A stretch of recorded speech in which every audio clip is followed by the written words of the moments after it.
বন্ধুরা, শুভ সকাল। আজকে আমি বেরিয়েছি। এখন আমি আছি রিষড়া ফেরিঘাটে, যাব ওপারে। ওপার গেলে হলো খড়দা। তো একটা লঞ্চ বেরিয়ে গেল, তো এরপরের যে লঞ্চটা আসবে সেই লঞ্চে আমি উঠবো। তো চলো ফেরিঘাটের দিকে যাওয়া যাক। তোমরা কারা এখান দিয়ে যাতায়াত করো আমাকে কিন্তু অবশ্যই জানিও। একটা ঠান্ডা, তার মধ্যে আবার হাওয়া দিচ্ছে,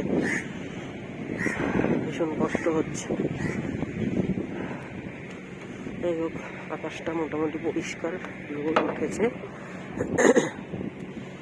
মোটামুটি একটু জোয়ার আসবে বা এসেছে হয়তো সকালের দিকে, দেখতেই পাচ্ছ উপরে জোয়ার, ভালোই পরিষ্কার নদী।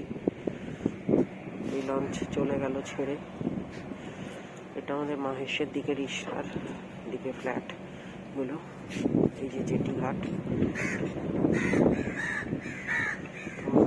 এখন অপেক্ষা করা ছাড়া কোনো উপায় নেই। এখন নেক্সট লঞ্চটা আসে, ওই কাছ থেকে একটা ছেড়ে দিয়েছে, আসুক তারপরে উঠবো। তোমরা সবাই এখন কি করছো? সকালের লাঞ্চে তোমরা সবাই কি খেলে? সরি, সকালে ব্রেকফাস্ট ভুল হয়ে গেছে, সরি। জানিও কিন্তু কেমন। আজকে আমাকে সকালে মানে রান্নার ভিডিও আমি করতে পারিনি, তাড়াহুড়ো ছিল সেই জন্য। ওকে, দেখা হচ্ছে পরের ভিডিওতে।